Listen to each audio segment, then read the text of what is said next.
Bueno, comenzamos con la presentación de la propuesta de Paul Feyerabend. Feyerabend es otro de los filósofos e historiadores de la ciencia que formaban parte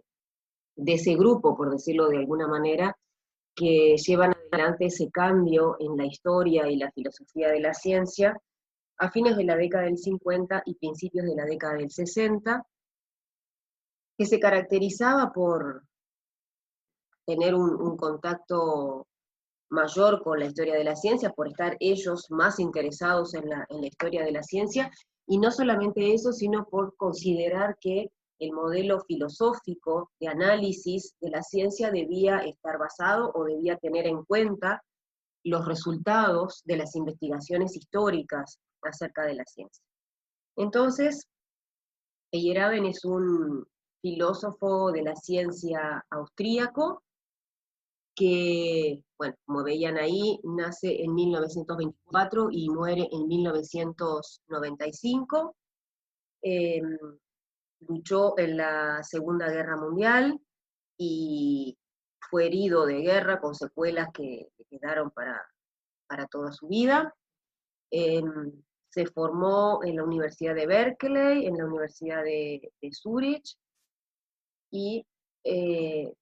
su libro fundamental o más conocido es Tratado contra el Método, de 1995.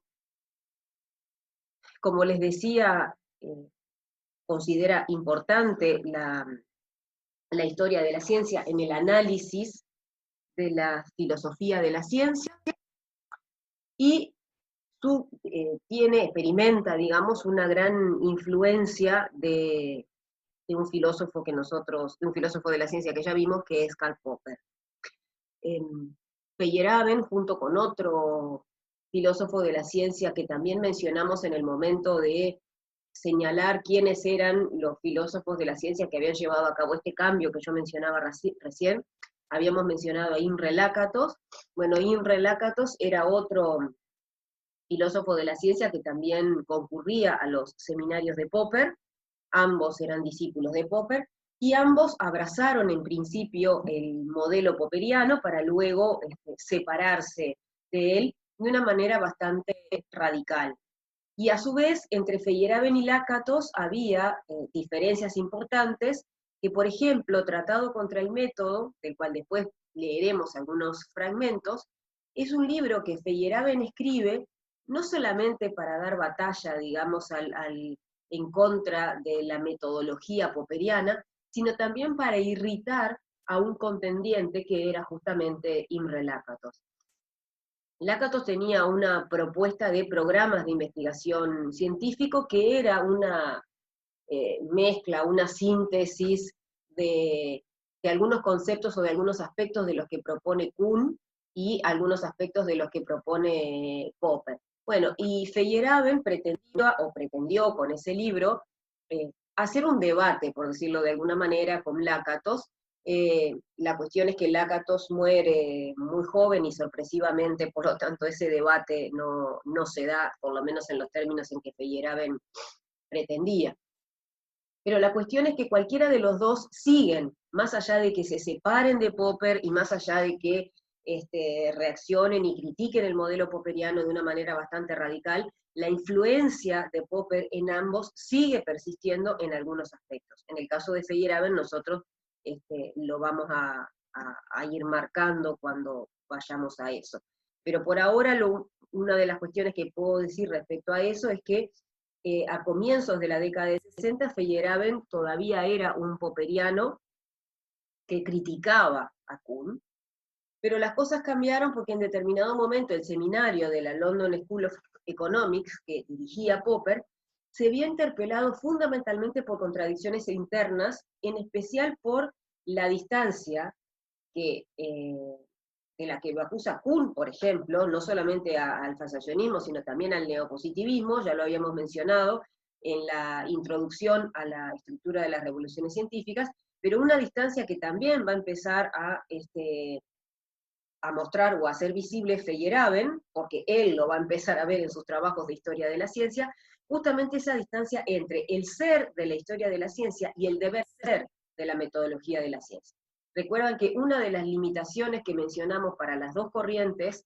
del neopositivismo y el falsacionismo, justamente era que no podían explicar la historia de la ciencia. No la podían explicar porque esas metodologías o esos análisis filosóficos acerca de la ciencia no estaban basados en la historia de la ciencia, sino que por el contrario, y es lo que dice Kuhn en la introducción a la estructura, estos filósofos de la ciencia primero elaboraban el esquema conceptual, el esquema analítico, interpretativo de la ciencia, y después iban a la historia de la ciencia a buscar aquellos ejemplos que convenían a su modelo, ¿no? Es lo que Kuhn dice, que utilizan a la historia de la ciencia como un anecdotario. Bueno, en determinado momento entonces la historia de la ciencia empieza a mostrar que lo que Popper propone como metodología de la ciencia, bueno, no puede explicar, como hemos dicho siempre, toda la historia de la ciencia. Podrá explicar algunos sucesos, cómo funciona la ciencia en determinados momentos, que sí, realmente la ciencia en determinados momentos, en determinadas investigaciones, puede funcionar, digamos, falsando o refutando, pero no siempre. Ese era el gran problema que habíamos visto de el método inductivo o el método deductivo, ¿no? Esa idea de que es el método es siempre es. Entonces, como les decía, en un determinado momento, el peso creciente de los datos de la historia de la ciencia contrapesaba de forma irreversible a los argumentos lógicos y metodológicos popperianos. Y, bueno, y es ahí cuando Lakatos y Feyerabend, influidos, digamos, por ese conocimiento de la historia de la ciencia, se separan del núcleo popperiano y se separan en no muy buenos términos, ¿no? Y es así que, bueno, Feyerabend va a escribir después dos libros en realidad que tienen muchas similitudes entre sí, pero no son el mismo libro, que son Tratado contra el método y Contra el método. Son dos libros diferentes, aunque tienen partes en común. Entonces, la cuestión era que el racionalismo crítico popperiano no salía bien parado, por decirlo de alguna manera, en comparación con lo que decía la historia de la ciencia. Bueno, estos trabajos de Feyerabend suscitaron una violenta reacción de los popperianos y en general de toda la comunidad de la filosofía de la ciencia. Después vamos a ver por qué a Feyerabend se lo llama el niño terrible de la filosofía de la ciencia. Pero sin embargo, como les decía también, más allá de estas diferencias, Feyerabend sigue fiel a determinadas características de la filosofía de Popper, quizá siguió más fiel a la filosofía de la ciencia popperiana de lo que él mismo hubiera querido, porque hay algunos elementos del racionalismo crítico de Popper, fundamentalmente eso, el elemento crítico, que llevan directamente a la propuesta de Feyerabend, aunque él la crítica la proponga a través de otras herramientas o de otros mecanismos, ¿no? Pero bueno, vamos a ver entonces las disidencias y las semejanzas o las influencias que la propuesta de Feyerabend mantiene de Popper. En términos generales, querría decir alguna otra cosa más también, y es que en algún momento yo mencioné que las primeras propuestas de análisis filosófico de la ciencia, la del neopositivismo, la del falsacionismo y hasta la del propio Kuhn, son propuestas generales de análisis de la ciencia, ¿no? Es cierto que, por ejemplo, Kuhn no se ocupa específicamente del criterio de demarcación, no se ocupa del método, pero en términos generales da una visión de cómo funciona la ciencia en ese sentido, ¿no? En términos generales. Bueno, del neopositivismo y el falsacionismo prácticamente no tengo que decir, es decir, comienza distinguiendo qué es ciencia, qué no es ciencia, y después cómo se elabora todo el conocimiento científico. Pero hay otros filósofos de la ciencia, y es el caso de Feyerabend, por ejemplo, que no necesariamente se proponen dar una explicación en ese sentido general de paso por paso cómo funciona la ciencia, sino que focalizan su análisis en algún aspecto determinado más que en otros, por ejemplo. Y en el caso de Feyerabend es justamente el caso del método, ¿no? Es cierto que Feyerabend va a tratar otros aspectos de la ciencia, sí, va a hablar de cómo progresa, etcétera, pero fundamentalmente se focaliza en analizar el tema del método científico. Entonces, Feyerabend propone una concepción de la ciencia que abandona las versiones ortodoxas estándar, ¿no?, del neopositivismo y del falsacionismo, porque abandona esa concepción del método como único, universal, atemporalmente válido, abandona la idea de conmensurabilidad de las teorías, que era una propuesta del neopositivismo y del falsacionismo. ¿Se acuerdan que hablábamos de la reducción de teorías? Después volveremos a eso. Abandona la idea de que el significado de los términos no varía cuando se pasa de una teoría a otra. Abandona, por supuesto, la dicotomía, que también abandonó, bueno, muchos de estos puntos son compartidos con Kuhn, ¿no? Abandona también la dicotomía entre contexto de descubrimiento y contexto de justificación. Abandona, por supuesto, la negligencia o el dejar de lado la historia de la ciencia. Bueno, y también, como ya veníamos diciendo, tiene otra idea de lo que es, en todo caso, la racionalidad científica. En la obra, en el pensamiento de Feyerabend, pueden distinguirse dos etapas que nosotros vamos a trabajar por separado, es decir, marcando cuando estamos hablando de la primera etapa y cuando estamos hablando de la segunda etapa, a la que le podemos llamar empirismo a la primera y humanismo a la segunda. Es decir, la obra de Feyerabend transita del empirismo al humanismo, por lo tanto no solamente involucra epistemología en la primera etapa, sino que amplía el dominio de discusión a la política científica y a la crítica social en esa segunda etapa del humanismo en un sentido amplio. En el caso de la primera etapa, bueno, ahí Feyerabend en el empirismo,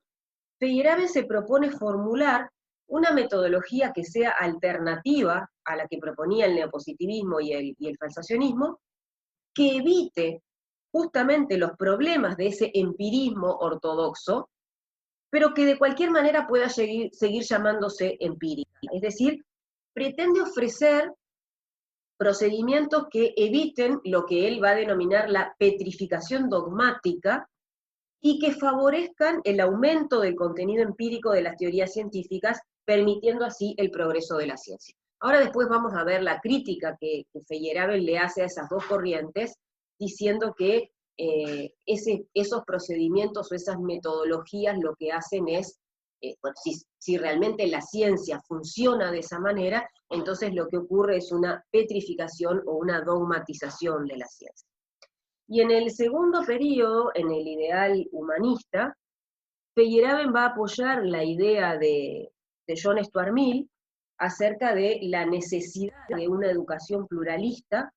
para el cultivo de la individualidad de cada hombre, digamos, de cada ser humano, y para producir seres humanos adecuadamente desarrollados. Entonces, este es en algún sentido, el tránsito o el transitar de la obra de Feyerabend, ¿no? Desde el ideal empirista de conocimiento, que como les decía, lo que pretende es evitar la petrificación en nombre de la experiencia, es decir, evitar la dogmatización de las teorías científicas, y favorecer el aumento de contenido empírico y el progreso de la ciencia. Y este análisis, porque desde ya podemos dejar claro que hay una idea que hace la continuidad en la obra de Feyerabend, y es la crítica al dogmatismo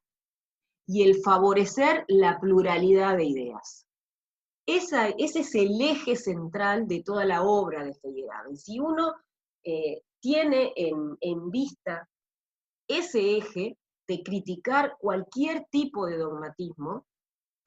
y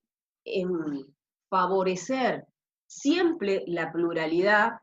de ideas, o sea científicas, si estamos hablando a nivel epistemológico, o de las ideas en términos generales cuando pasamos al ideal humanista de conocimiento.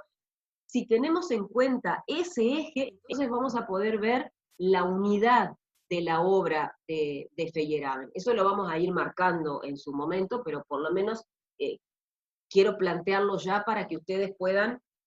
a medida que vamos desarrollando el análisis, tener esa herramienta de ese eje para poder ir entendiendo cuál es la idea fundamental de Feyerabend. Entonces, esa misma crítica al dogmatismo y ese énfasis en la pluralidad que va a dar dentro del ámbito de la ciencia, lo va a extrapolar y lo va a ampliar acá al ámbito del conocimiento en términos generales en la sociedad. Entonces, en esta segunda etapa lo que va a hacer, como les decía, es apoyar la educación pluralista para el cultivo de la individualidad, es decir, los seres humanos tienen que ser lo que él llama hombres maduros, en el sentido de la adquisición de conocimiento, para poder elegir críticamente. Entonces, la idea es que los seres humanos tienen que desarrollar al máximo sus facultades mentales y hacer de la teoría del método una consecuencia de la teoría del hombre y no al revés.